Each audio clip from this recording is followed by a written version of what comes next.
back to the ordinary effect, the stuff we all notice but rarely talk about.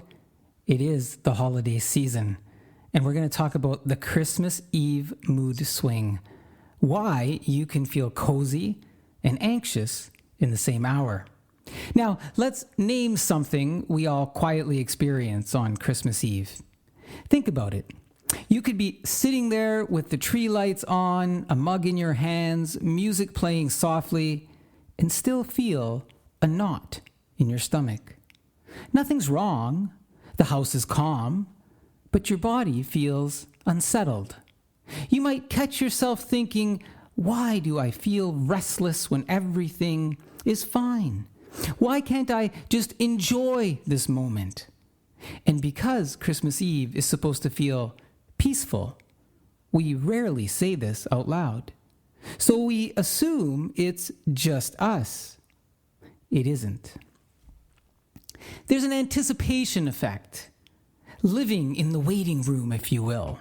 Christmas Eve isn't about what's happening, it's about what's about to happen. Your brain starts running tomorrow's simulations, wondering if the gift you bought will land the way you hoped, worrying about the comment a relative might make, replaying how last year went and hoping this year feels different, planning how long you'll stay before it feels rude to leave. You might notice that maybe you keep checking the time, that you feel oddly wired but tired at the same time. You're scrolling your phone without actually reading anything. Even positive anticipation can carry tension. It's like sitting at the gate before a flight. You're excited to go, but your body can't fully relax until you're airborne. That's why Christmas Eve can feel heavier than Christmas Day. You're emotionally packed, but not moving yet.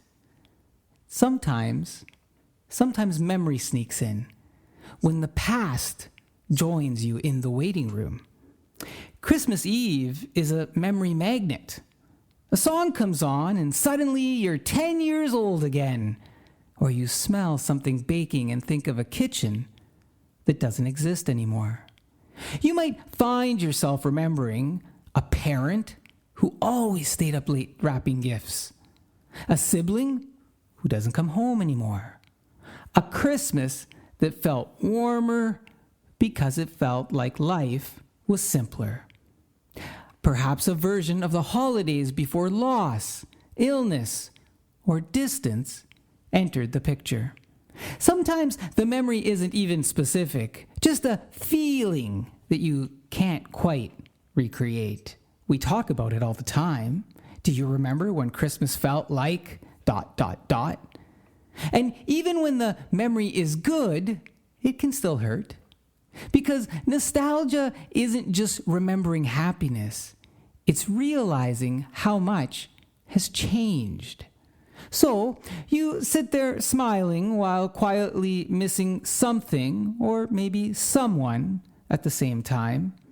That emotional overlap can feel confusing, but it's incredibly human.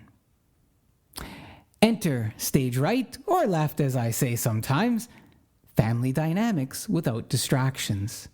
Christmas Eve strips away distractions. There's less chatter, less rushing around, more space to notice what usually stays buried. You may suddenly feel like you're walking on eggshells, waiting for the first tension to break the calm. Like you're carrying the responsibility to keep everyone comfortable. Food, the right amount of chairs, the table set right. Like you're already exhausted by conversations that maybe haven't even happened yet. So you notice familiar roles kicking in. The one who smooths over the awkward moments. The one who keeps things light so no one gets uncomfortable. The one who stays quiet to avoid conflict. The one who feels responsible for everyone else's emotions. Even in healthy families, roles resurface. And sometimes the anxiety isn't about conflict, it's about performance. about being the version of yourself that keeps the peace. And so sometimes we have a pressure to feel grateful. You see, Christmas Eve comes with a silent expectation. You should feel thankful right now. So when something feels off, guilt shows up. You might catch yourself thinking, I have a roof over my head. Why am I anxious? Other people would love to have this. What's wrong with me? I shouldn't feel sad when everyone's trying so hard. But gratitude doesn't cancel complexity. You can be grateful and still miss someone, and still feel lonely in a full room, and still feel burned out, and still wish things were easier. When gratitude becomes an obligation, it turns into pressure. And pressure is the opposite of peace. So, when you zoom out, the mood swing actually makes sense. On Christmas Eve, you're holding anticipation for tomorrow, memories from years past, emotional roles that you didn't volunteer for, and expectations about how you're supposed to feel. That's a lot for one evening. Your nervous system isn't malfunctioning, it's responding appropriately to emotional overload. Feeling both calm and unsettled doesn't mean you're ungrateful. It means you're paying attention. So let's give ourselves some gentle permission. Okay? Here's the permission that we rarely give ourselves. You don't have to make this night meaningful, or resolve complicated feelings, or force joy, or compare your experience to anyone else's.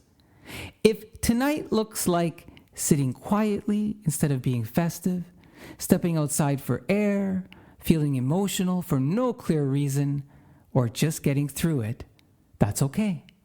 Christmas Eve doesn't require emotional purity.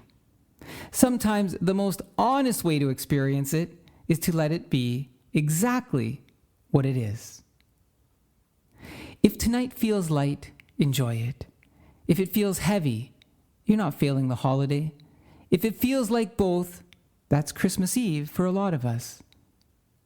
This is The Ordinary Effect, the shared experiences we rarely say out loud, but quietly carry together.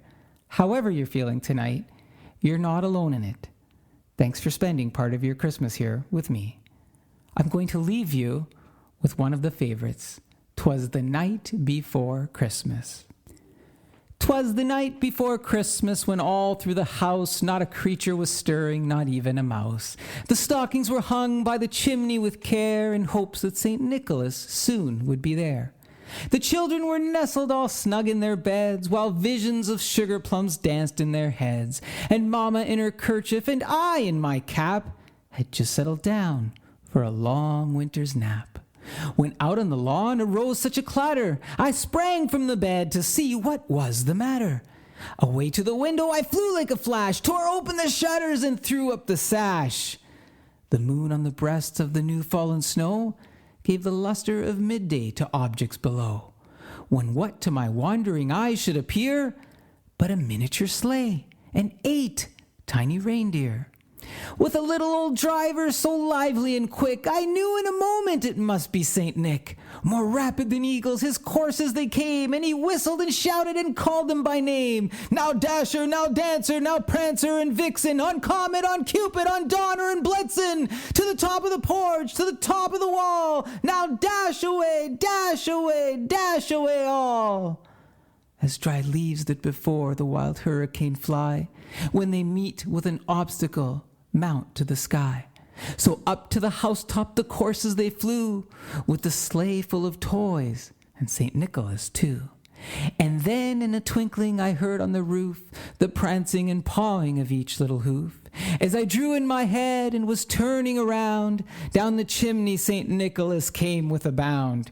He was dressed all in fur from his head to his foot, and his clothes were all tarnished with ashes and soot. A bundle of toys he had flung on his back, and he looked like a peddler just opening his pack. His eyes, how they twinkled, his dimples, how merry, his cheeks were like roses, his nose like a cherry, his droll little mouth was drawn up like a bow, and the beard of his chin was as white as the snow. The stump of a pipe he held tight in his teeth, and the smoke it encircled his head like a wreath. He had a broad face and a little round belly that shook when he laughed like a bowl full of jelly. He was chubby and plump, a right jolly old elf, and I laughed when I saw him in spite of myself. A wink of his eye and a twist of his head soon gave me to know I had nothing to dread.